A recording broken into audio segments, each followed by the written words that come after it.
and he was referring specifically, of course, to white America. He said, people who imagine that history flatters them, as it does indeed since they wrote it, are impaled on their history like a butterfly on a pin, and they become incapable of seeing or changing themselves or the world. This is where it appears to me, Baldwin continued, this is where it appears to me most white Americans find themselves impaled.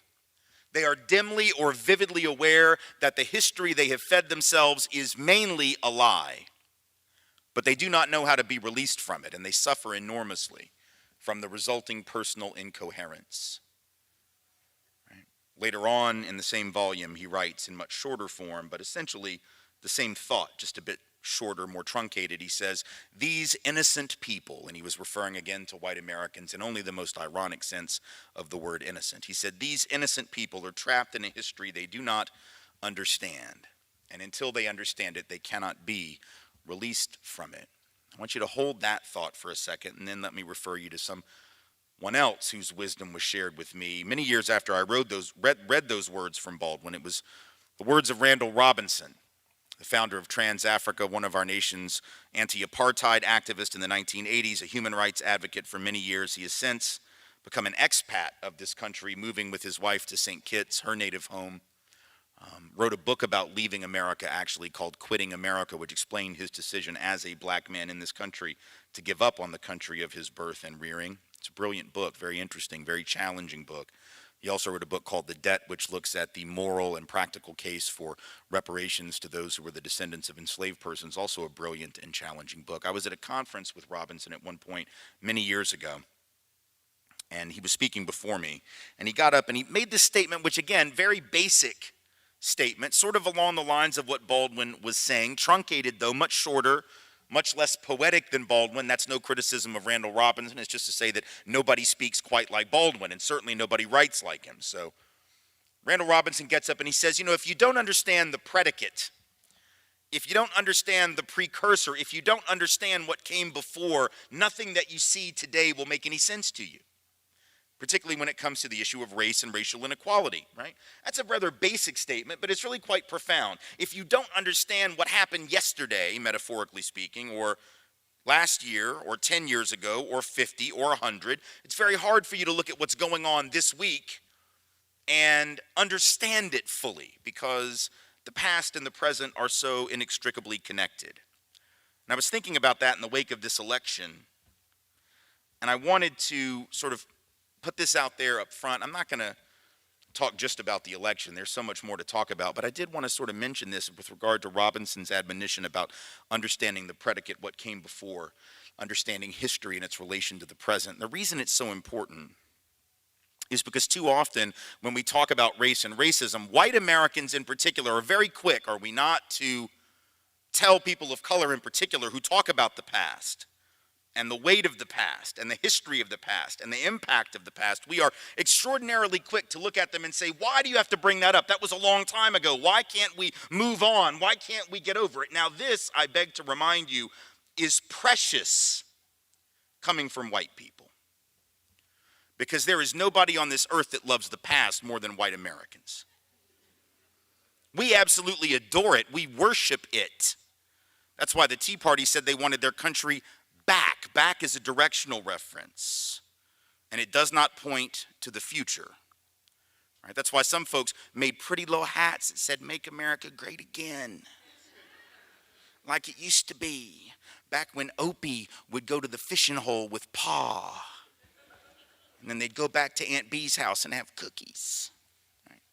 Make America Great Again. See, that's coming from people who think the past was this wonderful, splendid place, ignoring how unsplendid it was for millions of their countrymen and countrywomen.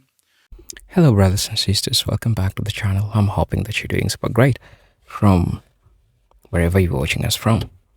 Now, there's something that I want to address, there's something that I want to talk about, and I think for the longest time, the American system has been trying to push this towards black people. And when you talk about the myth of ragged individual, and Tim Wise really explains this very well. No one exists in isolation from their social context. And this means that as an individual, whether white or black, there is a way that you're affecting you are other people. Now, in his speech, when he talks about justice and equity, which really offers a profound context on white supremacy, white supremacy and systemic racism. It talks also about white privilege and the imperative for collective action. What Americans need to do to beat this problem that is going on with them. He shares an important information that I want us to talk about, and it calls out white people. One thing that I like about Tim Wise in this speech that he gives is that he recognizes the works of black authors. He recognizes the great works that has aided him in research about race and racism, race relations in the United States. And I know this is a topic that is really, really profound, really, really big, that needs to be handled carefully. So, as a result of gaining knowledge or getting knowledge, he have studied from black scholars, and the perspective that he gives is from black scholars. And that really makes it important because a lot of white authors really try find something and make it like, look, it's theirs. I like the fact that he gives credit to our black authors. And so this is a privilege to have Dr. Tim Wise talk about the illness of racism, white supremacy, white privilege, and all these things that are being pushed towards black people. Now, we need to understand the white privilege and how it really happens. Central to Wise's discourse in the concept of white privilege, the unarmed advantages that white individuals experience in a racially stratified society. It clarifies that acknowledging white privilege is not about assigning guilt, but about recognizing the systemic benefits that come with whiteness, which often go unnoticed by those who possess them. And you'll agree with me because for the longest time, the people who enjoy the privilege that was put by the very system that is oppressing black people, they don't see it. Oftentimes, they'll tell you that I'm not seeing any privilege that you're talking about. So, what does this tells you? This tells you that normally the people who are having this white privilege, they are not seeing it. And as Tim White said, you don't exist in isolation. There are social factors that are affecting you. So let's watch the video. I'll be back and I'll share my thoughts after watching the video. For those who are watching us for the first time, I'll ask you to subscribe to the channel, join the membership, and really get so we can offer you. But until then, I'll allow us to watch the video and then I'll be back to offer my commentary as usual. So white folks love the past. We just like the pretty part for us. We just like the part that makes us feel special, the part that makes us feel better, the part that makes us feel like our nation is the greatest nation ever struck off from the forehead of God Almighty. We just don't want to be burdened with the less pretty parts, the parts that folks of color occasionally decide they want to remind us of. So it isn't that we don't love the past. I mean, July 4th celebrations, Independence Day parades, I mean, that's the past, right? That's about some old shit, right? That breaking away from the British, we didn't do that last Wednesday. That happened a really long time ago, right? And we're setting off fireworks, though, every year, eating hot dogs, apple pie, wearing red, white, and blue, right? Because we love the past. So let's just be real. It isn't the past we have a problem with. It's just the reality, the truth, the complexity of the past. But if you want to understand what's going on today, you have to understand the past. If you want to know why Donald Trump is president right now, there is one primary reason, and it has nothing to do with any of us in this room or politics in 2016, 2017. He is president because in 1787, a group of men in Philadelphia created a system under the Constitution that decided that president should be chosen by the Electoral College. They set that system up. Because without that, Donald Trump is not president. He lost by 3 million votes. Make no mistake, not 3 million illegal votes. That is a lie, only one of many told in the last 3 weeks. And it will not be the last. I suspect there will be several more told on social media before I am done this evening. And so, he loses the popular vote by 3 million votes. But he's president because of the Electoral College, which then begs the question, why do we have that? Now, you've heard a lot about this since the election. A lot of folks have said, oh, you know, the reason was they were trying to protect against tyranny. If y'all studied the founding fathers, you actually think they had a problem with tyranny? Right? Some of these folks own human beings. They were sort of chill with tyranny, right? They just didn't like King George's tyranny. It was just some folk, it was other folks' tyranny they didn't like. It wasn't some abstract love of liberty that motivated most of these men. That's not why we have an electoral college. You know why? The primary reason, one we don't like to discuss, is because the primary slaveholding capitals of the republic, or the soon-to-be or only recently declared republic, right, that was now fashioning a constitution, right? The primary slaveholding capitals, Virginia, South Carolina, places that were utterly dependent on enslaved labor for their wealth, went to Philadelphia and said, you know what, we can't have direct democracy, and we can't just have the vote based on population numbers in the abstract. Why? Because 40% of our population can't vote. Why? Because 40% of our population aren't even counted as human beings. Oh, well, they are, but 3/5 of a human being for the purpose of census enumeration. So if you've just discounted 40% of your population, right, by 40%, and then you're going to have elections based on the full enumeration of your census, you're going to be at a disadvantage, aren't you, relative to other states that get to count virtually everybody because they're not as dependent on slave labor, and therefore their populations are primarily quote-unquote free. So the slaveholding elite come and say, we got to have a system that rigs this a bit and gives us a bit more power than we otherwise would have. The Electoral College, in large part, is crafted as a response to that, which is to say the Electoral College is a vestige of institutional white supremacy, which is to say Donald Trump is president today because of a system of white supremacy crafted over 230 years ago. So if anyone's wondering why we still got to talk about slavery, there you have it. Even if it wasn't enough to talk about it because of the impact on black folks. Like, even if that wasn't relevant, right? Even if it wasn't enough to say, wow, you know, maybe that has something to do with the fact that the typical white family has 15 times the net worth of the typical black family. Like, even if that didn't matter, maybe this does, right? Even if it didn't matter that the Homestead Act gave 240 million acres of virtually free land to white folks in places like this state, right?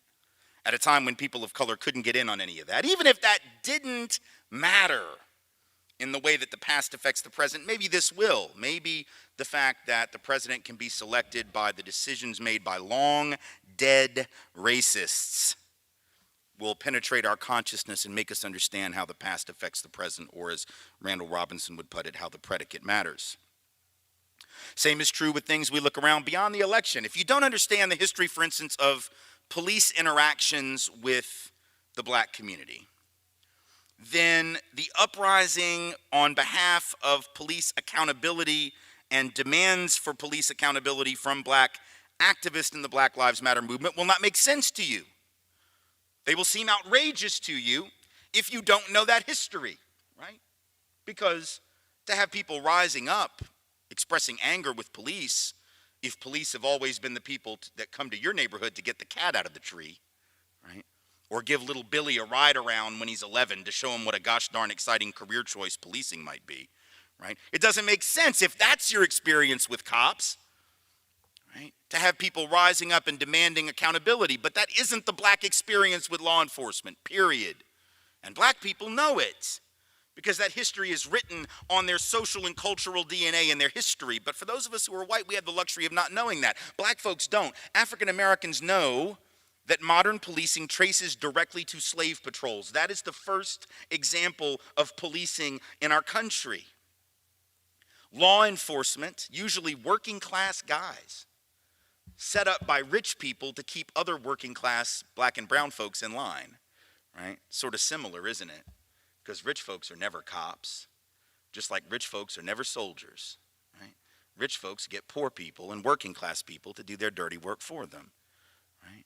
And so you put some folks on a slave patrol to keep black folks in line. Then later on, it's cops who you have enforce the black codes, which were passed after slavery was abolished, to keep black folks in line. Then it's cops who are the ones enforce segregation to keep black folks in line. It's cops who pull protesters off of stools in the South during the sit-in movement to keep black folks in line. It's cops who enforce the war on drugs, which I beg to remind you is not a war on drugs. And this we know for a couple of reasons. Number one, the data is very clear. White folks use drugs, sell drugs, possess drugs every bit as often as black folks do. Contrary to stereotype, black folks do not use drugs more, they do not deal drugs more, they do not possess drugs more, but they are the ones who get arrested. 4 times as likely to be arrested for weed than white folks, even though use of marijuana is roughly identical between these groups. But we also know that the war on drugs is not about drugs because I'm standing here. I'm going to give you a second to let that catch up with you. Right. If the war on drugs were about drugs, I don't really know who'd be giving this talk tonight. But I know it wouldn't be me. Because I don't think they let you Skype in the lecture from prison. And prison is where I would be if the war on drugs were about drugs. And I can tell you this now because the statute of limitations has expired. And they cannot touch me. But, of course, I wasn't suspected, wasn't detected, wasn't prosecuted, arrested, incarcerated, nor were very many white folks like myself who engaged in the same thing when we were in school or who engage in the same thing now all across this country. We got white folks becoming millionaires selling weed in Colorado right now, and in Washington State, and in Oregon where it's been legalized, selling the same product that young black and brown youth are still being busted for on the corner. They tell you that weed's been legalized, but that's not true. It's only been legalized if you got the money for a storefront and an occupational license. It's not legal. If I'm slinging it on the curb, same product, but I don't have the money for an occupational license and a tax ID number, I am going to jail. Right? But white men are becoming millionaires selling the same product because daddy set them up in business. Or they found an angel investor, to put the money up. It's crazy what we've done with weed, too, by the way, y'all. I was in Oregon a couple months ago, and they don't let you buy and, take it to the hotel, so don't get ideas. I wasn't, not that kind of thing. I'm just driving down the road, and I see they got, like bulletin boards for weed, right? Like ads, big weed ads everywhere, weed ads, ads that are come get your weed with essence of elderberry notes and shit. What? Why do I need, essence of grapefruit in my weed? And it's like a wine and cheese shop. And they're like, what cheese do I pair with my weed? I don't want to pair any cheese with my weed. Cheetos, maybe, but not cheese. It's like we have gentrified weed. White folks didn't just want to gentrify the neighborhood, we gentrified weed. It's crazy how that happened, but making millions of dollars while people of color continue to go to jail. So people of color know that's the history of law enforcement. Now, please don't misunderstand. I'm not saying that all police are horrible people or racist or mean or bigoted or brutal or any of that. I think most people are good people. Whether they're in uniform, out of uniform, whatever it is, I think most folks are good folks. But here's the problem. The history of law enforcement vis-a-vis the black community is about the culture of policing. It's not about every cop.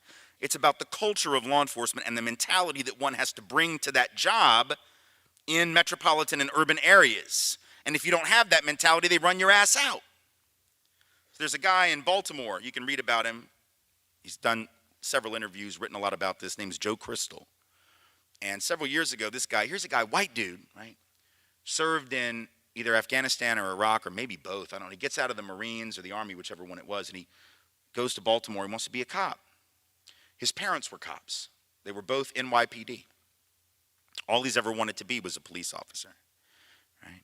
So he goes through the cadet school and he graduates top of his cadet class. Everybody loves him. He makes detective within 2 years, really fast for a new person in a big city department like the Baltimore PD to become a detective that quickly, but he did because people thought he was really great, And then one day, he goes out on a call, right? That there's apparently a guy they think is a drug user or drug dealer or whatever who the cops are chasing, and they see him toss like a bag in the bushes or whatever, and they continue to pursue him. They pursue him. He runs into some house to get away, like breaks into a house to get away, and I guess at some point the woman who lived in that house or was staying in that house calls the cops and says, "Oh my God, this guy broke in. He's in the backyard. Come get him." They realize it's the same guy. They go get him. So Joe goes on this call, and he's there when they arrest the guy. They bring him out, they catch him, they bring him out, they put him in the van, they're driving him downtown. And he thinks, okay, good, they caught the guy, no big deal. And then all of a sudden he sees something real strange. This other cop shows up and he's on the phone, right? And he's talking to somebody and he's telling him to bring the van back with the guy in it, right? So come to find out, this guy that's on the phone who's telling him to bring the car back or the van back is the owner of the house that this guy happened to break into. So he really screwed up. He broke into a Baltimore police officer's house. Not the best move, right? And so this cop is pissed now. He broke into his house. It was his girlfriend or whatever who was in the house, who the guy scared. So this dude is pissed now. And they bring the van back. They get the guy out. Still haven't booked him yet. Bring him out with his cuffs on. Take him back to where they found him in the back of the house in the backyard, and they beat the crap out of him. And Joe, this white cop, right, hears it all. Hears what's going on, knows what's going on. They see him bring the guy out. He's all bloodied and beaten. Clothes are torn. And he's horrified by this, right? He's like, what the hell? You can't just do that. This guy comes from a cop family. He knows good policing and bad policing. So he's horrified by it. He goes back. He calls his parents that night. He's like, what should I do? And his mom and dad are both like, you know what you have to do. You have to file a complaint. You got to turn these guys in. So he does, and all of a sudden he's told, by his commanding officers he might want to drop it, doesn't want to do this, right? They decide they're not going to pursue it. He goes to the DA. Brings it to the attention of local prosecutors. Right now, all of a sudden, the whole department turns on him, right? They call him a rat. They put dead rats on his car, right?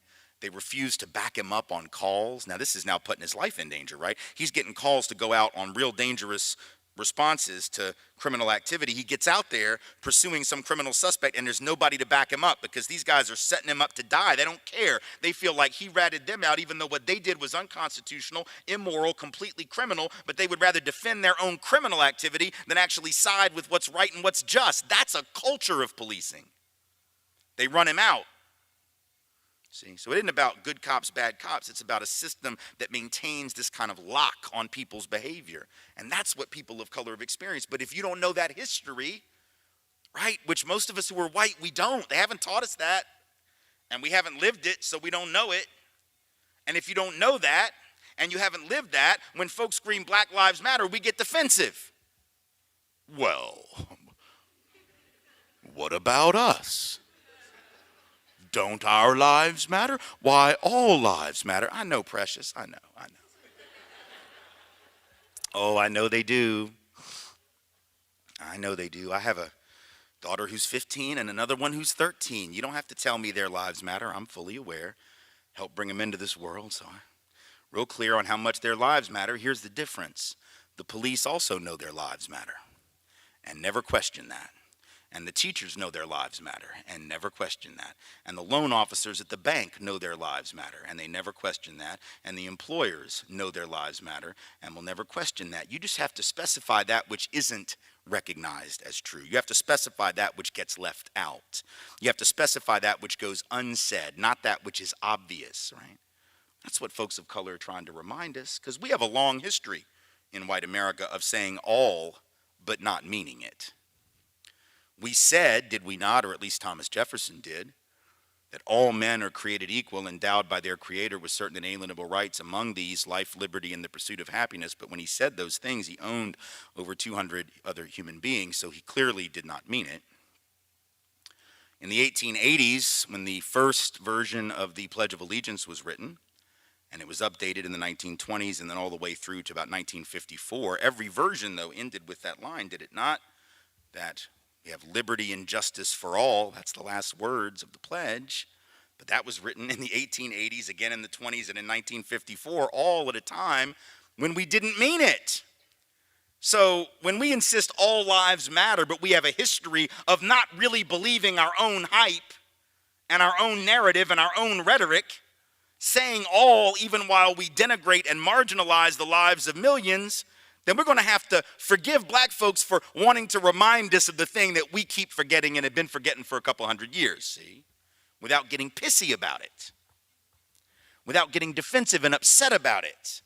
But again, if you don't know the history of how black life has been discounted in this country by law enforcement and a lot of other folks, then I suspect it won't make sense. So the past matters. And I started thinking about this, especially a few years ago, not so much as an academic or a scholar or an activist or educator or any of this stuff, but as a parent. Because when you're a parent, right, you're always sort of amazed by how your kids are learning new things and how they come to process new things. A lot of it happens so quickly you don't even notice that it happens. But sometimes there are these moments where the kids will ask you certain questions and you realize there's like learning going on. It's a really sort of amazing process, yes? And so one day I was driving my daughters to dance. They're both dancers, and they were in a dance company in downtown Nashville that's about 8 minutes drive on surface roads from the school they attend. And so this is a drive that we had made every day for a year roughly. But on this particular day, I suspect, they finally, or one of the children, at that time 10 years old, or as the kids like to say, 10 and a half, she decided to ask me a question that I'm sure had been on her mind before this, but this was the one day she decided to ask it. So we're at a red light about halfway to the studio. And the red light happens to be at an intersection that's in the middle of public housing in Nashville. So public housing development to my right, public housing development to my left, right? And Rachel, the 10-year-old, says, "Daddy, why is it that this neighborhood is pretty much all black?" That's a damn good question, right? I mean, that's a really good question, especially for a 10-year-old. That is a hell of a sociological inquiry right there. That is urban anthropology happening in the back seat, right?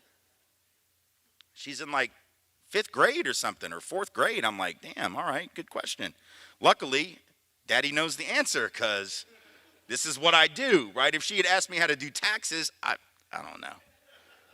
TurboTax, If she had asked me, like, how does electricity work, I'd have been like, Google it, We'll learn together. But because she asked this question, probably figuring that maybe I would know, I was ready, Now, here's the thing I learned that day. I didn't know this because I'm an only child, so I did not know that when an older sibling is in the presence of the younger sibling, at the moment where the younger sibling asks the parent a question, it is inevitably the case that the older sibling will attempt to answer the question as a way to show off to the parent how much they know. I did not know this was a thing until that day. So the younger child says, "Why is this neighborhood pretty much all black?" And the older kid jumps in like, "Dad's ready. Here comes my answer. I got like 8 minutes, 6 minutes, 5 minutes. I'm good. I can't do the PhD version, but I can give you the thumbnail sketch." And the older kid butts in and says, "Redlining," which is scary ass accurate for those of y'all that know what the word means. And for those who don't, you're about to. I was stunned. She said redlining, and I was like, "What? How'd you know that?"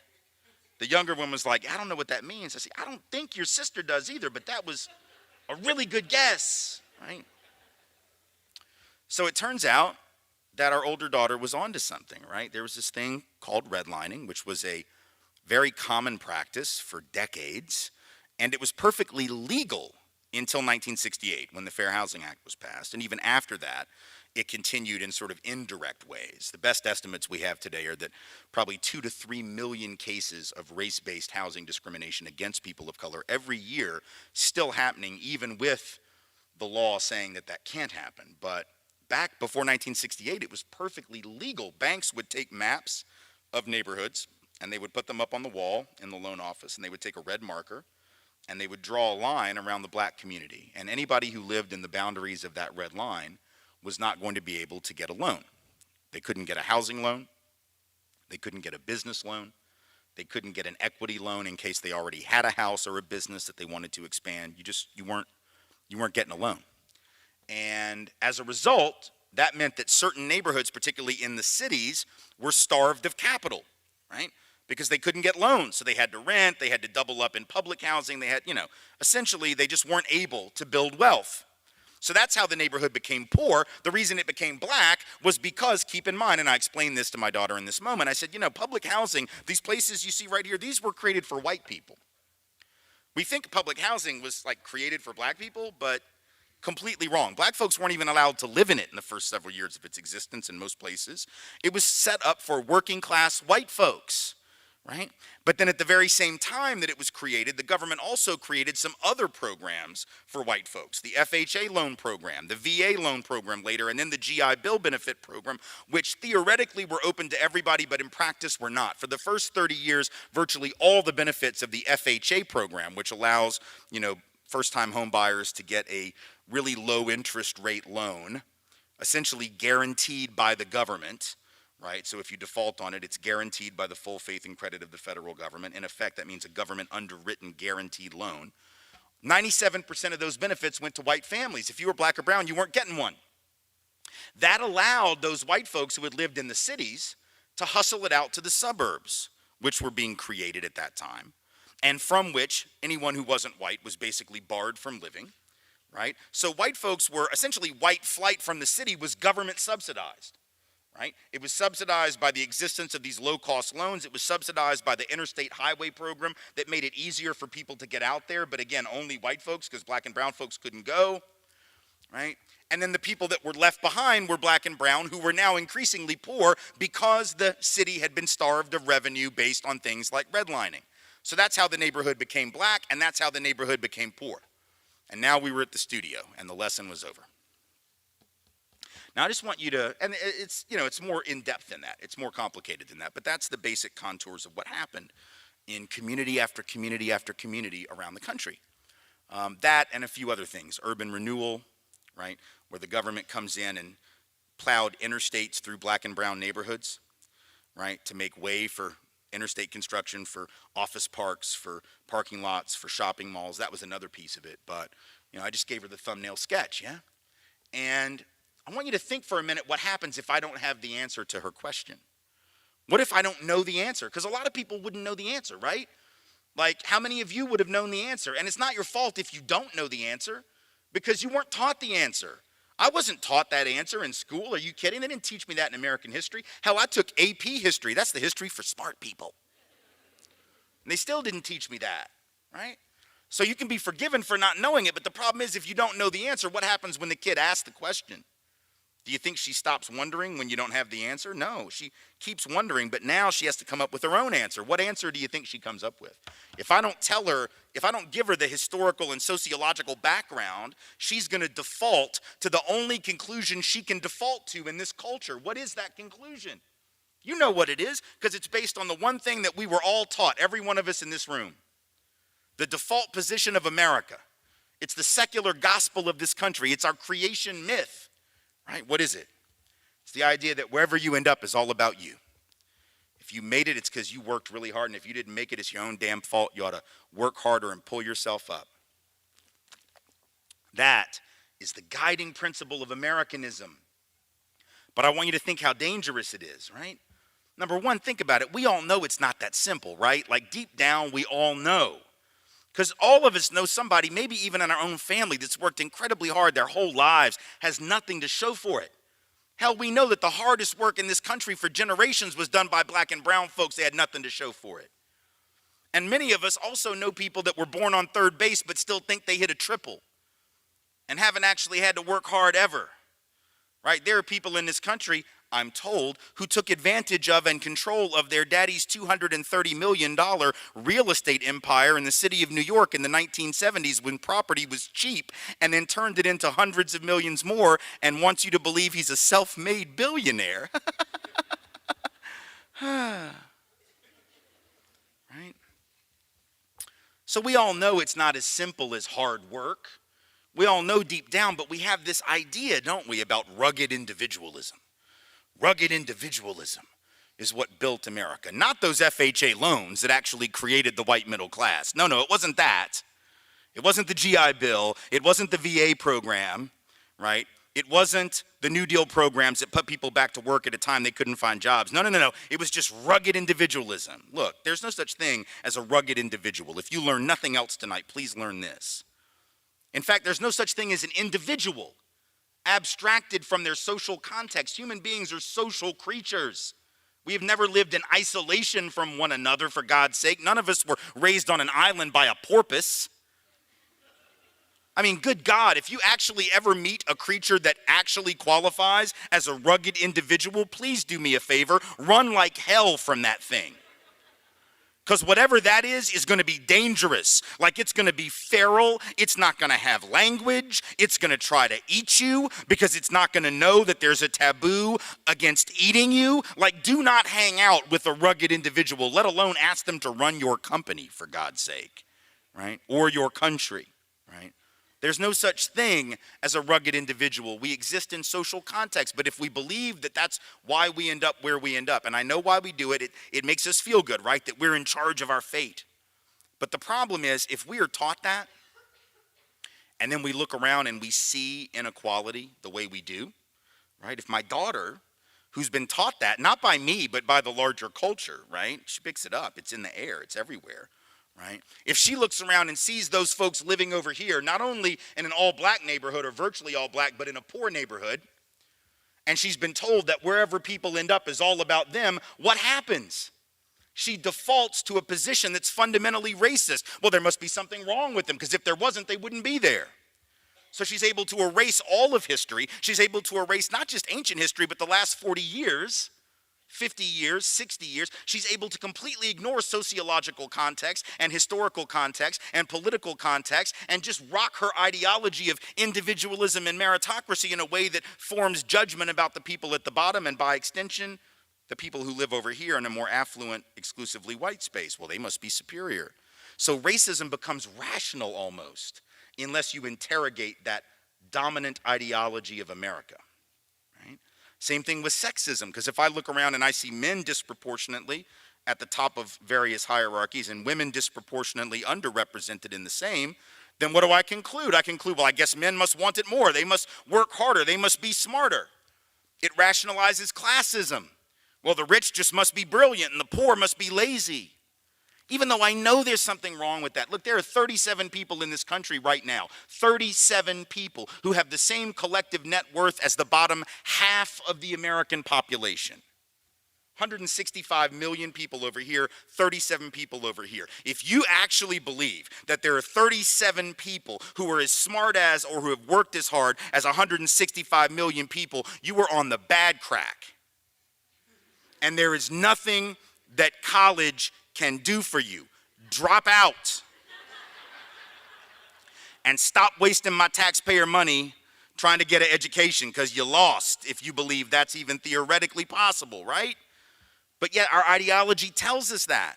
So the reason we need to understand the past and the predicate, as Randall Robinson put it, is so we don't make absurd conclusions about the stuff we're seeing right now. But if my daughter asks that question and I don't give her the answer, she comes to the absurd and fundamentally racist conclusions that we're trying to fight. Now, here's where it gets real dangerous.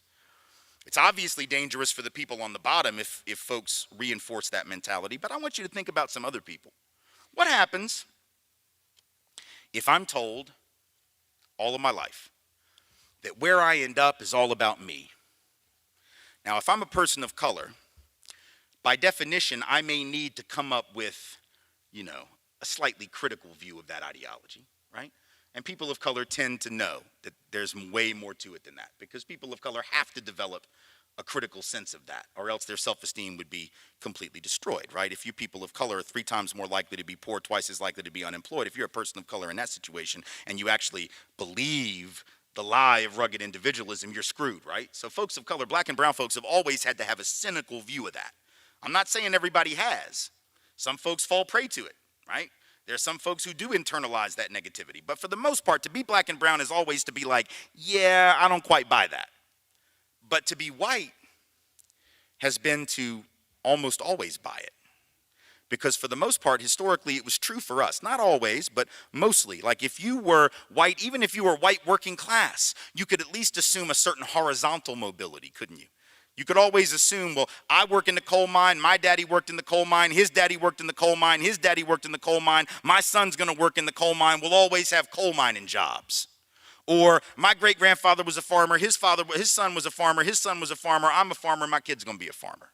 right? There was always an assumption that as long as you had a good work ethic and a good attitude and a strong back and could lift stuff, that you would always have jobs. Now, what happens if I'm told that, and I believe it because I can, because history says that's how it works for people like me, and then all of a sudden the economy shifts under my feet. And now I'm looking at a global economy that really doesn't give a damn about what my great-granddaddy did, right? What if I'm looking at a global economy that says, yeah, you know what? Manufacturing jobs are not profitable for us who run these companies in Western industrialized model economies anymore. And those manufacturing jobs begin to flee. By the way, they didn't just begin during the presidency of Barack Obama. That's what apparently some folks would like you to believe, the idea that manufacturing factory jobs were plentiful, and then the black guy became president and screwed it all up. Actually, manufacturing jobs have been leaving this country in droves since 1973, at which point I was 5 years old. The manufacturing decline of America has been extended through Republican and Democratic administrations alike. Its biggest collapse actually was during the presidency of Ronald Reagan, just to be clear, right? And yet, we have people who want to act like it's something new. But here's the thing. If the economy is shifting and those jobs begin to flee, and if the coal jobs are declining, and by the way, they're not declining because of environmentalists and because of hippies and regulations, right? It's not because of that. It's not because of the EPA. It's because the guys who own the coal mines have discovered that it is cheaper to get coal by blowing the tops off of mountains than sending a bunch of miners down into the mine to get the coal, right? Sending miners down is more labor intensive. Blowing the tops off mountains is cheaper for the rich folks that own the mines and don't care if their workers get black lung and die by the age they're 53. So the reason the coal jobs are leaving is not about people trying to overregulate the industry. It's about the people who run the industry trying to make money on the backs of their dead workers. That's the truth. But if the economy shifts and now I can't take those jobs for granted, but remember what I was told, wherever I end up is all about me. Oh, now what do I do? Because now I'm out of work. And now I don't know where my next paycheck is coming from. And now I don't know what my kids are going to do. Are they going to have a life that's as good as mine? Because I could always take that for granted. Black and brown folks couldn't. Black and brown folks couldn't. These white working class folks could. Now they're nervous. Now they're worried. Because if I'm told that wherever I end up is all about me, and now I'm struggling to pay my bills, and now I'm struggling to afford college, and now I'm struggling to afford health care, I have two choices, don't I? Number one is I can default to the ideology I was taught, which says, I'm to blame. I should be working harder. There must be something wrong with me. Because that, after all, is the voice in the back of my head, isn't it? The one that says, come on, double down. Work 50 hours. Work 60 hours. Stop slacking off. Get a second job. Get a third job, right? So I can blame myself, but then there's a lot of shame associated with that, right? So that's hard to do because now I start to really hate myself and wonder what's wrong with me. So I have one other option. I can deflect and project that shame and blame onto somebody else. And then a politician comes along, and this politician tells me, I got your pain. I can take away all of your pain because I can tell you who to blame it on. See? You can blame it on those folks, those brown folks coming across that border. Just this border, though. Just this one. Never this one. Just this one. We're not worried about crafty Canadians, I take it, trying to sneak in, take advantage of our superior health care. Just want to see what expensive health care looks like. I just want to try unaffordability for a minute, you know. We're not worried about that. The Minutemen, they don't camp out on the waters of Nova Scotia looking to shoot people coming across, right? It's only down here we're worried about, but he says, oh, these people are the problem. This is why you're hurting. You can blame them. It's not your own lack of effort. We know you're salt of the earth. We know you work hard, right? It's funny, isn't it, that when working class white folks in like coal country and the so-called Rust Belt are out of work, how all of a sudden we're really sympathetic and we feel like we got to bring jobs to them? That's interesting. Did we do that with black folks in the cities? When black folks in the cities and brown folks in the cities are out of work, is that what politicians say? We got to bring those jobs back to you. My God. No, that's not what we say. What we tell black and brown poor folks in the cities when they're out of work is y'all need to move. Why don't you get up and go where the jobs are? And if you don't, it's because you're lazy. But if I live in West Virginia and I just want my kids to do the same work that 8 generations of men in my family's been doing, that's not seen as a lack of ambition, right? That's seen as, well, that's salt of the earth, that's it's culturally fantastic, right? People of color, a little bit different judgment. I happen to think that we do need to bring jobs to people, but I also think we need to stop lying to them about why they don't have one now, right? This kid emailed me 2 years ago and said, I can't find a job because all the jobs are going to black people and Mexicans. Really? All the jobs? That's fascinating. How can all the jobs be going to black people and Mexicans when black folks are almost twice as likely as white folks to be out of work, even when they have a college degree, by the way, regardless of their major? Black folks with a college degree, 80% more likely, almost twice as likely as whites with a degree to be unemployed. Latinos with a degree, 50% more likely than whites with a degree to be unemployed. Asian Americans with a degree, 25% more likely than whites with a degree to be unemployed. Our Native brothers and sisters, 2/3 more likely with a degree to be out of work relative to white folks with a degree. So when he tells me that he can't find a job, he may not have a job, but it's not because they took it, right? Where are these jobs that black and brown folks are they in Second Life? Is this shit on Minecraft or something? Where the hell are these jobs at? Right? In some video game? They don't exist in the real world.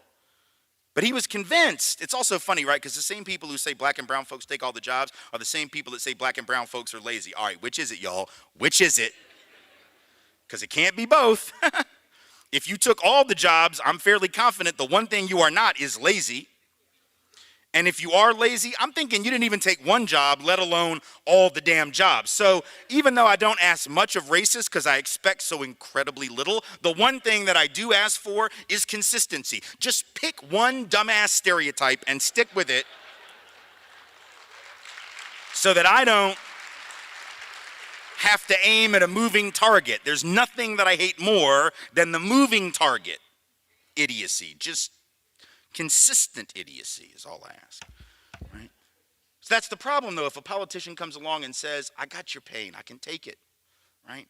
I can allow you to project your own sense of inadequacy, which the culture is telling you to feel, onto somebody else. Psych 101 says, I'm going to do that, right?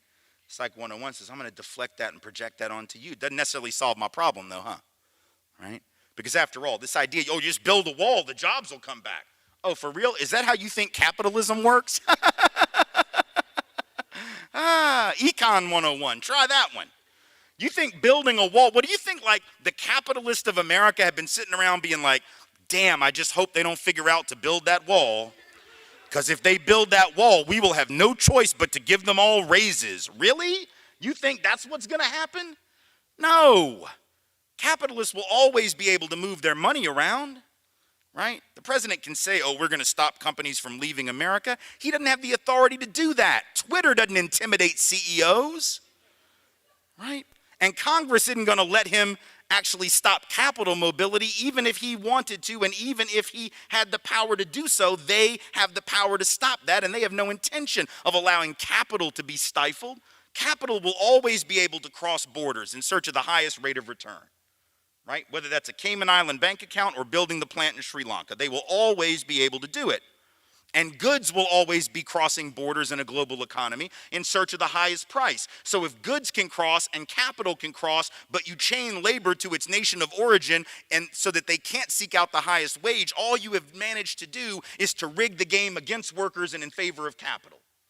Period. And not just for labor down here, but labor north of that border as well. It's not good for working people generally, by definition, to shut down labor mobility but allow capital and goods to be mobile.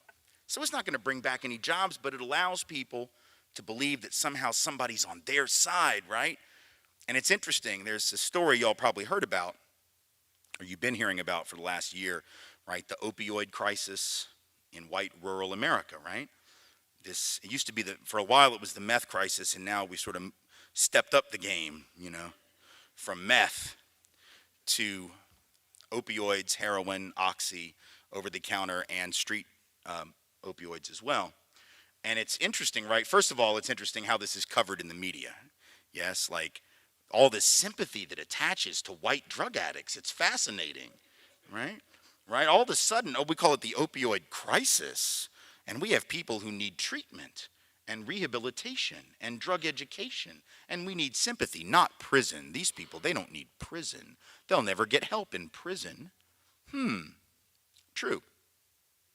Oddly enough, it's not what we said in the first opioid crisis in this country, which was in the 70s, largely in urban areas of color dealing with street heroin. It was black folks and brown folks, and we called them junkies, and we sought to lock them up. And then in the 80s, it was the crack epidemic again, disproportionately black, brown, and poor, and we sought to lock them up. But now that it's white folks who got hooked on their parents' pain pills and then turned to stuff they can get on the street, oh my goodness, we've got a dilemma. Well, that isn't the biggest problem, actually. That's just sort of an interesting side note. What's really interesting is that the number one, or one of the top two or three, depending on which source you look at, one of the top two or three highest correlations with support for Donald Trump in the election, in terms of communities like at the precinct level or at the larger county level, I guess it was the degree of opioid addiction. Now, please don't misunderstand what I'm trying to say here. I'm not saying that you have to be high to have voted for Donald Trump. That's not what I'm saying. It's an interesting argument, but I haven't studied it enough to say. I'm not saying that. What I am saying is I don't think it's a coincidence that the communities where these white folks are in the grips of this opioid addiction are also communities with the highest level of support for a guy who says, I can take away your pain. Right? Because what's an opioid? I mean, if you know the pharmacology of this, an opioid is something that blocks pain receptors. Right? It doesn't actually solve the underlying cause of the pain, but it blocks pain receptors. It allows an escape from the pain. So in a sense, the President of the United States is a walking, talking, breathing human version of an opioid who comes along and says, I can block your pain, I can take away your problem. Heroin says that, and yet heroin doesn't take away your problem. Whatever it is that's causing you to use or to abuse that illegal opiate is not solved by the taking of that opiate. It simply numbs you, and it dulls you to what's really going on. And that's what we're dealing with now, right? Folks who are so desperate that they'll vote for somebody who says up front, I'm going to take away your health care. I'm going to do it. I'm going to take away, we're going to get rid of the Affordable Care Act. And then you got people in these communities in places like Kentucky, 85% support for Donald Trump, and 60% of them are on the ACA. 60% of them didn't have any health care until the Affordable Care Act was passed, right? But they're all, but they're going to vote for him anyway because, and here's why, right? Because a third of Americans, apparently, including a lot of these folks, don't realize that the Affordable Care Act and Obamacare are the same damn thing, right? Well, I didn't think you were going to get rid of the ACA, just that Obamacare. Shit. I mean, I know you're high on heroin, but Google that shit. Like, you don't have to be sober to Google or tweet. Obviously, you can just use the internet, right? But they go out and vote for it because why? Because, right, they want a solution for their pain. They want to be able to put it on somebody else. Maybe they think that their health care will be safe. It's just those brown people and those black folks whose health care will be taken. I don't know what it is, but what it is an act of desperation. And I don't want to sound unsympathetic. I'm actually very sympathetic. I'm incredibly sympathetic because I think folks are being conned. I think they're being lied to by a very good salesperson who convinces them, like pharmaceutical companies convince you with Oxy or heroin dealers convince you with Smack, that they can solve your problem. But this is a long-standing con. This isn't new. So that's the thing, too. Again, understanding the past so you can understand the present. If you learn nothing else, right, learn this, that this con is not something that the President of the United States for the last several weeks thought up. There's no original thought here, right? This is a long-standing tradition that he's just part of. And what is that tradition? Well, it's this. If I had to sum up the history of America in one sentence with regard to race and class, the sentence would be as follows. The history of America is the history of rich white men telling not rich white people that their problems are black and brown people. The history of America is the history of rich white men telling not rich white people that their problems are black and brown people. Here's how we know that to be true. We'll do a real quick 400-year history and make the point. 1600s, the colonies of what would become the United States. At that particular moment, you got a couple of different groups of people in this country. You got rich landowners, very small elite that own everything. And then you have two large groups of essentially peasant class persons. One are African enslaved persons, the other are Europeans, some of whom are indentured servants, one level above enslavement themselves, others of whom are not technically indentured, but they might as well be. They are desperately poor, they have nothing. When you put the peasant class of black folks together and Europeans together, and as well indigenous people whose land is in the process, of course, of being taken from them, they clearly outnumber the elite, right? And it's got to be scary. You're free one of these rich dudes. You're like, you can count, you know, you could do the math on this. You're like, damn, we got to come up with something, because eventually these folks are going to put it together and figure out that we are screwing all of them, and they're going to come and take our stuff, right?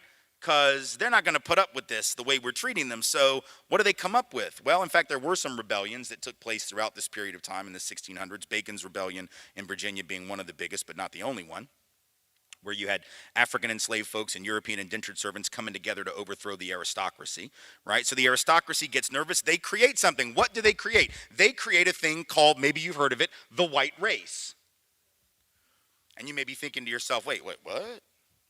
Here's the thing. There's no white race, functionally speaking, historically speaking, culturally speaking, until the colonies of what would become the United States of America. It did not exist. That's not what we called ourselves in Europe. We didn't think of ourselves as one big happy family. Are you kidding? Right? The English hated the Irish hated them back. Northern Italians didn't even think Southern Italians were Italians. Right? The Germans hated everybody. And everybody else felt the same towards them, right? We weren't one big happy family. Europe had spent most of its history killing each other. But in this particular moment, it became necessary for the elite descended from Europe to figure out a way to divide and conquer the peasant class groups. So you create this notion of whiteness and you say, oh, you're all part of it now, even you peasants with nothing, right? And we're going to get rid of indentured servitude, so you'll never be at the same level as a slave again. And we're going to give you the right to enter into contracts. And if you're male, at least, we're going to give you the right to own land. Not much, but a little bit. And we're going to put you on the slave patrol to keep those people in line. Give you a gun and a badge and a horse and make you feel special. Give you what W.E.B. Du Bois, the great sociologist, many years later would call the psychological wage of whiteness. Well, I might not have much, but at least I'm not black, right? In other words, it's a way to split you from people that you actually have more in common with, and it worked, and those rebellions stopped, because now these poor Europeans were told, oh, you're on our team now. Oh, yeah, you're at the end of the bench, but you got the uniform on. One of these days, you might get in the game. Oh, well, okay then.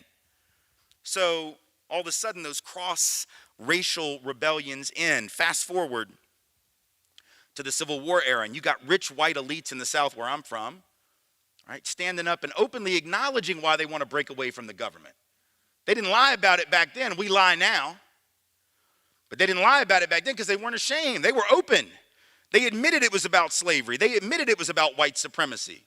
Alexander Stephens, the vice president of the Confederacy, said the cornerstone of the new government, the Confederate government, the cornerstone of that government was the great truth that the Negro is not the equal of the white man. He wasn't talking about states' rights and tariffs and economics in the abstract. He was talking about the right of white people to own non-white people. The elite were open about it. Every state that left the Union that issued a declaration of causes said that was the reason, and the only one they listed, by the way. But here's the trick. If I'm rich and I own a bunch of people and I want to break away and form a new government and maybe go to war to protect my right to own those people, but I don't want to fight, what do? Because rich people don't go to war. They didn't go to war in the 1800s, and they don't go to war now. They get poor people to do that. They get doctors to write notes saying that they have heel spurs so they don't have to go fight in Vietnam. If you're not clear about whom I'm speaking, to whom I am regarding there, you might want to Google that as well later on, right? Rich people have ways of getting out of service. And in this particular case, in the 1800s, the rich tell the poor white Southerner, now called white, that you got to go fight for us. Now, why would you do that, though? Why would the poor white man go and fight to protect the rich white man's stuff? That's sort of bizarre, isn't it? Like I'm not rich, right? But I got a nice house, and to the extent y'all are students, I probably got more than y'all. So if next week there were an invasion on my block and an army was like traipsing down my street, ready to take my stuff, I don't think I could call y'all on the phone and be like, hey, there's been an invasion, but I don't feel like fighting for my own stuff, but y'all liked my speech last week, so I would really appreciate it if y'all would come to Nashville and defend my shit while I sit out here on the back porch and have a drink. Like, y'all would be like, no, yeah, I like to talk, but no. And you would hang up. Fight for your own stuff, right? But the poor got suckered by the rich. The rich said, you got to do it. How did they do it? They came to them and said, if you don't fight for us, if we lose our way of life, interesting use of the word our, right? The collective we in that regard. If these folks get free, they're going to take your job. Oh my God. No, fool, they already have your job. That's the point. If you got to charge $1 a day to work on the farm and you can get that person over there to do it for free because you own them, guess who got the gig? Free got the gig. Free is always, people like free, right? They'll hire free rather than hire your ass that costs $1 a day. So really and truly, working class white folks in the long run probably would have been better off, at least most of them, to overthrow that system because it was actually undercutting the wage base even of most white workers.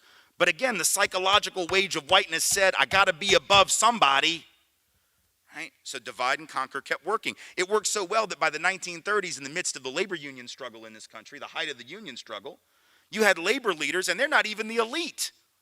Right? I mean, they may be the elite within the working class, but they're not the elite, and yet they had bought into it. So that you had white labor leaders who refused to integrate their unions. And why? Because they would say, well, if we integrate the union, we're just going to reduce the professionalism of our craft. No, fool, it's going to double your union. And then when you go out on strike to get better wages or better working conditions, that will be helpful to have more people on the line with you rather than fewer. And if you don't bring those black folks in, and you don't bring the Chinese labor in, and you don't bring the Mexican-American labor in, guess who the boss is going to hire to replace you when you do go out on strike? Those very same people. And then you'll blame them and not the white boss. And that's exactly what happened. Divide and conquer. Fast forward, we're still dealing with it with regard to immigration. Rather than talking about how to build solidarity among working people, both north and south of that border, we're talking about how we're going to divide certain folks, play them off against one another, blame brown folks for the loss of jobs, rather than actually deal with the truth. You know what the truth is? The truth is that the wealthiest 0.1% of Americans has the same net worth as the bottom 90%. The truth is, right, that 6 people whose last names happen to be Walton, heirs to the Walmart fortune, 5 of whom were born in, 1 of whom married in, have the same net worth as the bottom 40%, 130 million people in this country combined. Do we actually believe that the 6 people with the last name Walton are that much smarter, work that much harder, that much bigger brains than the rest of us? I would say the odds of that are incredibly small, but that's why we have an economy that doesn't work for everybody, because it's clearly not structured to do so. Corporate America right now is sitting on trillions of dollars, $3 trillion last time I checked. It could be a little more, a little less by now. Roughly $3 trillion worth of money that is parked offshore, right?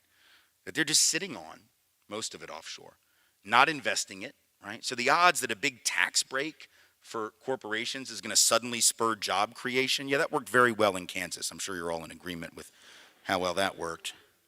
I mean, you're a lab experiment for everything that's wrong with that economic philosophy, right? Meanwhile, California, which raised taxes and increased regulations, is sort of kicking yours and every other state's ass when it comes to job creation, right? So one model has been proved right, one model has been proved wrong. People keep falling for it. Why are they falling for it in Kansas? Because at least the governor loves the Lord. Long as you loves you some baby Jesus, you can do anything you want. Of course, if baby Jesus were actually a student in the public schools in the state of Kansas, he'd be screwed right about now. But see, that's more of that divide and conquer stuff. Oh, we can just stand strong against the Muslims. If we can just stand strong against black folks in the cities. If we can just stand strong against these refugees from countries that have never done anything to us, then everything will be fine, because I can take away your pain and I can take away your fear. and I can solve your problem, yet the problem doesn't get solved. Divide and conquer is not about solving problems. It's about keeping certain people running stuff that have always been running stuff. And if you're happy with how it's being run, keep voting for it. If you have a problem with it, you might want to actually explore the history of how this game began and how this con has been run on people from day one. And there's no shame in having fallen for it, because you know what? Every generation of folks have been falling for it for a really long time. But it's time for it to stop. And it's time for us to explore this history and to demand something better of our leaders and of ourselves. It is time for us to stop lying. Because, see, the reason we get away with this with immigration, right, is because we've told ourselves a story. And our story sounds like this. Well, I don't mind if they come. I just want them to come the right way legally, like my ancestors. The hell is that? Legally, like your ancestors. Look, first off, when our European ancestors came, there was no law in place to stop us. So here's the deal. Like, just from a moral perspective, if your great whatever didn't break a law that didn't even exist, he doesn't get patted on the back for being law-abiding, right? You don't get kudos for being law-abiding when you didn't even have a law you could have theoretically broken. Yes? And let's be honest, like when my great-grandparents came here from Russia in the early 1900s, my other great going back all the way to the 1600s came from England or Scotland or whatever. If Russia, let's say, the most recent part of my immigrant experience in my family, if Russia had been right next door to the United States, right, where coming here would just be a matter of going over a border, right, as opposed to, having to get on a ship and go across the ocean, do I really think that my great-grandfather would have refused to come just because I wouldn't want to break the law? Right? He was desperate. He was being oppressed in Russia, not able to feed his family, support his family, but he's going to just, because he's a good guy, going to be like, sorry, kids, you starve because I wouldn't want to break the laws of the United States. Are you kidding? Would any of our ancestors have made that decision? You think your great whatever would have decided not to come just because the law said not to? That's absurd. But we've told ourselves a story. And the other story we've told is, well, our people came for freedom and they're just coming for stuff. What? Right? I mean, that's sort of what Trump said. Trump said, Mexico's not sending their best. The hell, you think England sent their best? Have y'all studied the history of England and who came and who didn't? The best did not get on the boat, y'all. Like, that's the deal. The best never leave where they're at. If they're the best, they're winning, right? The winners don't get on the damn boat. The winners don't leave. The winners stay because the winners are winning where they're at, right? In 1647, there was no conversation like this. Just imagine, if you will, an English countryside, and there is a lord and baron, or whatever the hell they're called, really important person close to the king, and he gathers his family around the fireplace and says, all right, children, so here's the thing. I've been giving this a lot of thought, and I know we're doing pretty well, right? We got this big mansion, and we got all this gold, and it's fantastic. And I know, like, last weekend, we were at the king's palace. You like that, right? You played with his children. I know, it was brilliant, right? It was great. It was great. Well, here's the thing. I know it was fun, and you like it here, especially because we have all of this acreage. But your mum and I have been consulting, not much because, she's your mum, and it's 1647, and I don't really have to take her opinion seriously. But we've been talking about this, and we've sort of come to the conclusion, or who am I kidding? I have come to the conclusion that what we really ought to do, in spite of all this great stuff we've got, is just say, screw it. Gather up a couple of things, get on a boat. A rickety old ship, like, I don't even know if it's seaworthy, like, it might sink. We might get hijacked by pirates, eaten by sharks, die from scurvy. But here's the thing, if we make it, which is a very big if, but if we make it, I think we will all be able to look back at this and say what a wonderful adventure it was. Okay, that never happened. The winners did not get on the boat. The people who came were the losers of their respective societies. And I'm not saying that to be judgmental or pejorative. I don't mean loser in a negative way. I mean what James Baldwin said about them. He said that Europeans came because they were starving, and some of them were convicts, and they couldn't make it in the old country. And there's no shame in that. The shame comes when you look at newcomers who have the same story.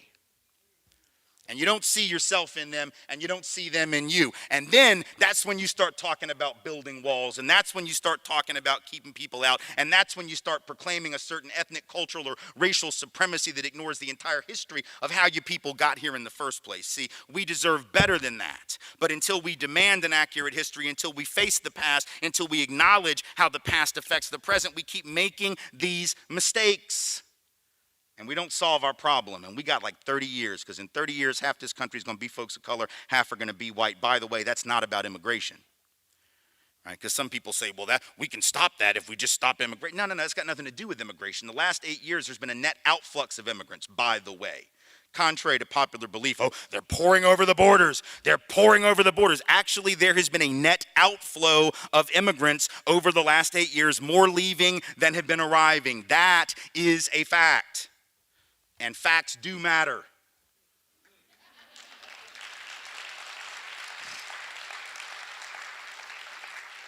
But even if there's no immigration from this day forward, or even if the outflow continues to be net negative, the demographics will continue to change. Why? Because the white population is older by about 8 or 9 years on average than the Latino or black populations or Asian American populations, and older folks generally die first, right? And younger folks are more fertile, so they have higher birth rates in their populations. It doesn't have to be a big difference either. It's not huge. It's just enough, however, to change the demographics in about 30 years, just based on birth and death rates, fertility, et cetera, right?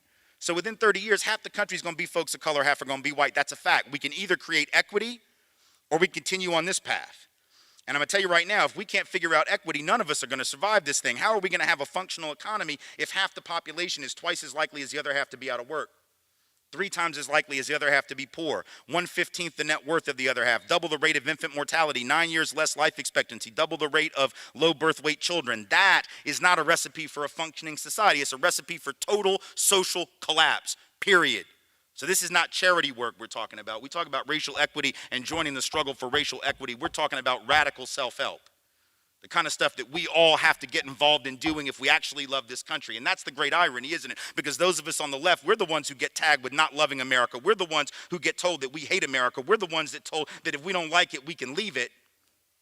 But we're the only ones who actually believe that we can do better, see? Because the folks on the right, they're the ones who apparently are content with a 2-to-1 unemployment rate between black and white, a 3-to-1 poverty rate between black and white, who throw up their hands, shrug their shoulders, and say, well, I guess that's the best that we can do.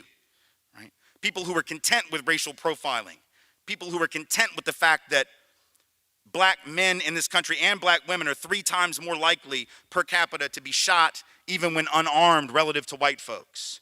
They're content with that. I'm not.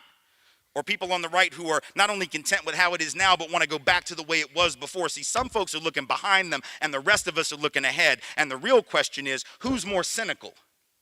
Who's more hateful? Who really loves their country and who doesn't? The one who suggests that our best days are ahead of us if we choose to make it so, or those who insist the best days are behind and we've all gone to hell in a handbasket? I'm here to tell you, not the ones who are looking behind. Right? Only those of us who are prepared to actually make this country live up to its promise are actually worthy of being called lovers of country and the people who live in it. We're the ones who actually care enough to get dirty and do the work, get our hands messy and do the work. Those of us who are willing to actually dig down deep into the core of who we are as a people and do the work, not so that we can make America great again, but so we can make it great for the first damn time. Thank you all so much for being here. I appreciate you. Thank you.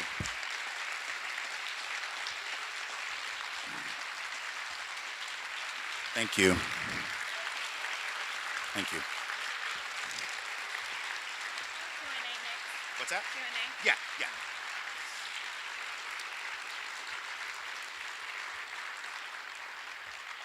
So on behalf of Emporia State University, we would just like to thank you, Tim Wise, again for such an awesome lecture. So what we're going to do, we're going to get ready for Q&A, and we will have a mic right here as well as a mic over here, and we will be able to take 10, maybe 8 to 10 questions based on time. So if you're interested in asking Tim Wise a question, I ask that you get up now and go to a mic or forever hold your peace. Or if you're physically unable to get to the mic, you can also let us know and we'll call on you. Or if you're just one of those folks that, some people are just sort of a little more shy about getting up to the mic, and I can appreciate and respect that too. And so we'll figure out a way to get to you if that's the case. But we'll start here and we'll just sort of go back and forth. So we'll start right here at this mic and then we'll go over there. Yeah. I don't know. Is it on? Maybe the switch has to be. That didn't do it either. I'll just project. There we go.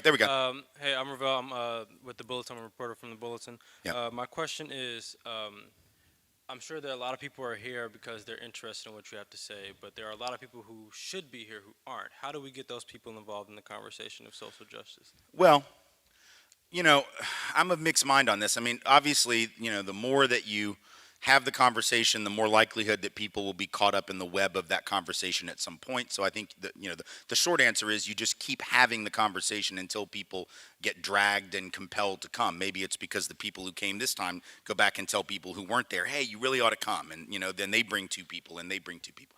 But my mixed mind piece of this is, look, yeah, I want everyone to come and engage in this discussion, but I also realize that sometimes preaching to the choir, quote unquote, isn't always bad.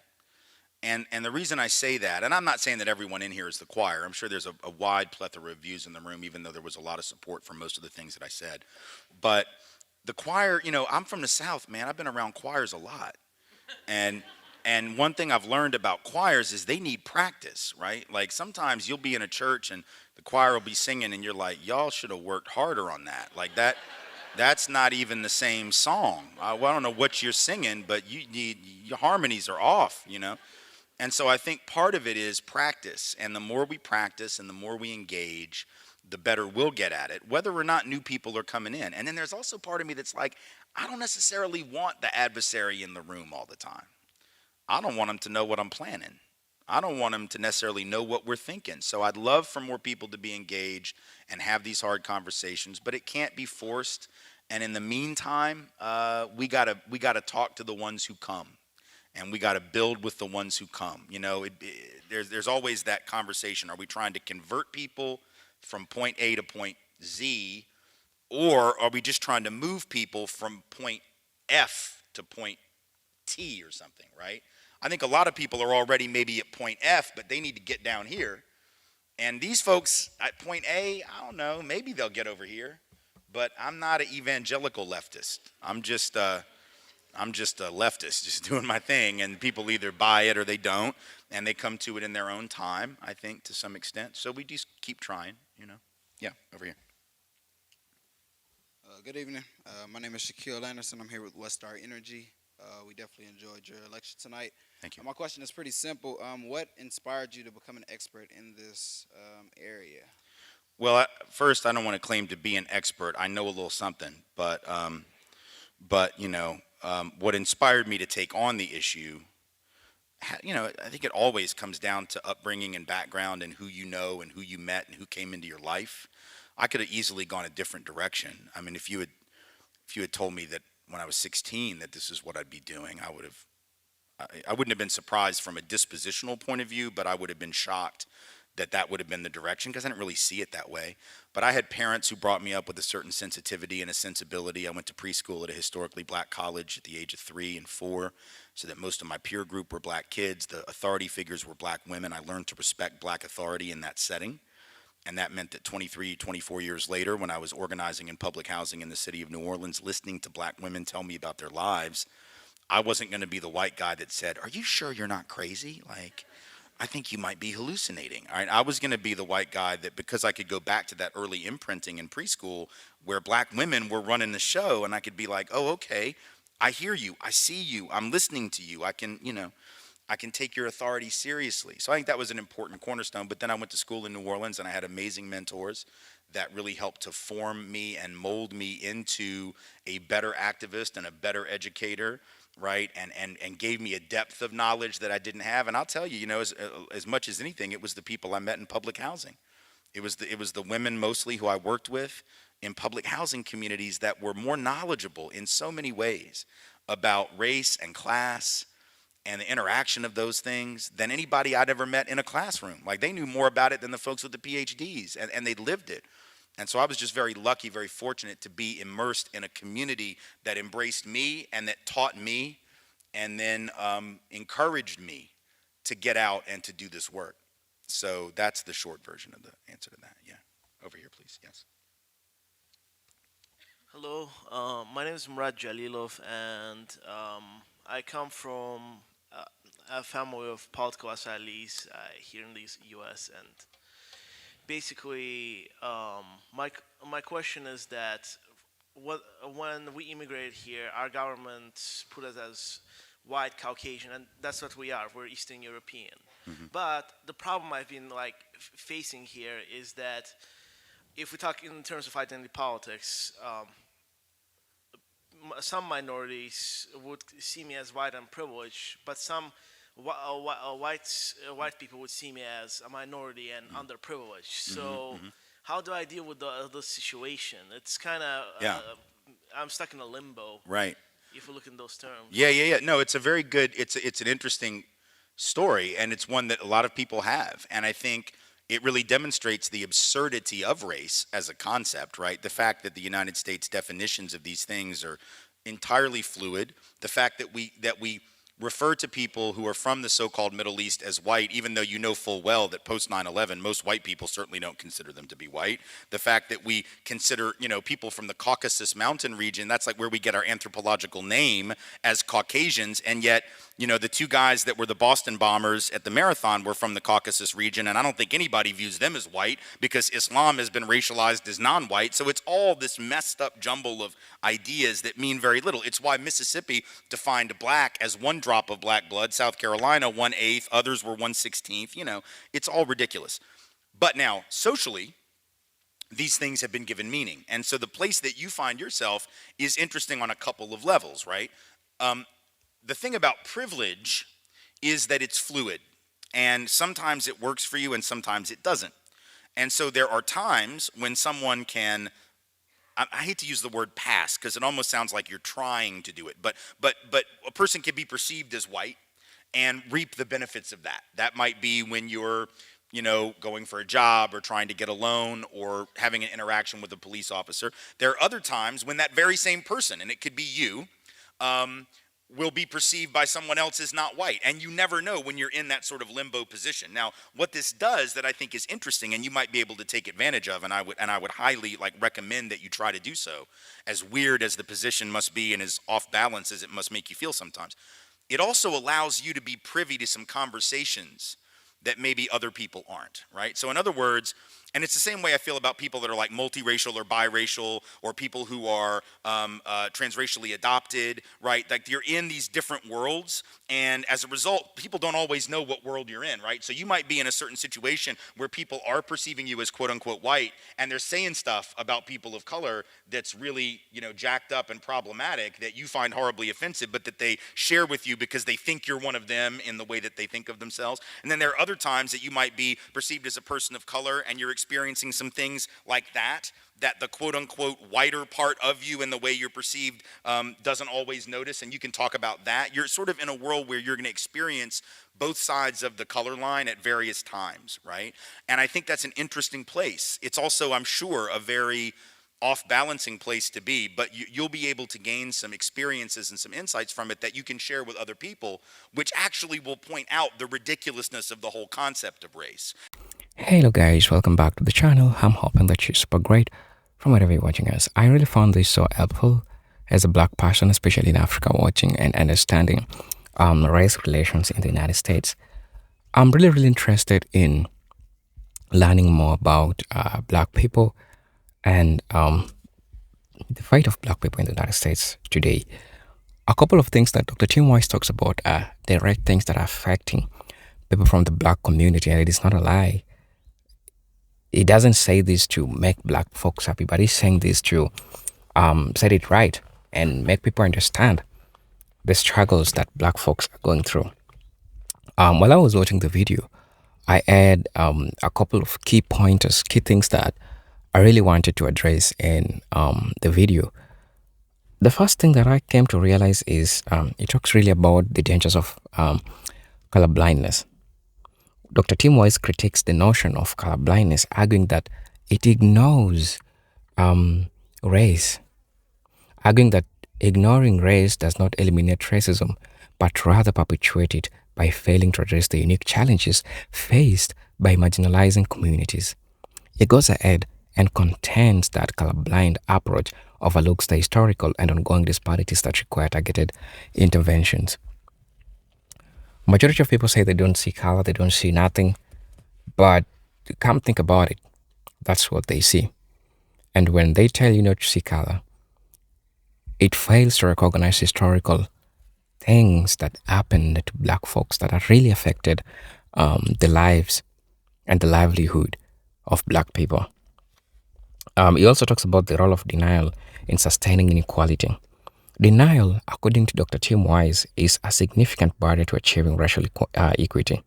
It discusses how many white individuals deny the existence of systemic racism, which hinders progress by invalidating the lived experiences of people of color and obstructing meaningful dialogue and reforms.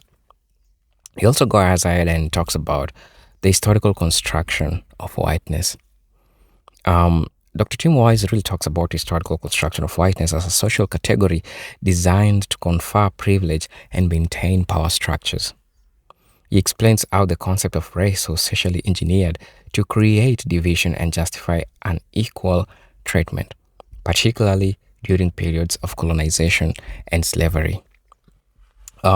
He also goes ahead and talks about the cost of inequality for all people. You as a person is practicing inequality, and as a person is also affecting the inequality. The cost affects all of people. Now, while systemic racism disproportionately affects the people of color, Wise highlights that it has detrimental effect on white individuals by fostering cultural relationships. It posits that dismantling racism benefits society as a whole by promoting inclusivity and social cohesion. Also, important thing that he also address is the importance of active allyship. Dr. Jim Wise emphasizes that passive non-racism is insufficiency. Instead, he advocates for active anti-racism, where individual consciousness works towards dismantling oppressive systems. Right? He encourages white allies to listen, learn, and leverage their privilege to affect change, acknowledge that this requires ongoing commitment and self-reflection.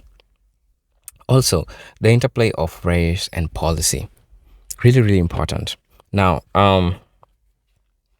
addressing the intersection between race and policy, public policy, Dr. Tim Wise critiques policy that claim to be race neutral yet result in disparate outcomes. He argues that for the society of policies that explicitly address racial disparities to achieve genuine equity. Also going to be talking about the role of education in social justice, really important. Dr. Tim Wise underscores the critical role of education in fostering awareness and challenging systemic injustices. He advocates for curricula that include diverse perspectives and histories, enabling students to understand and engage with issues of race and equity meaningfully. Also, a call to collective action. To conclude, what Dr. Tim Wise says,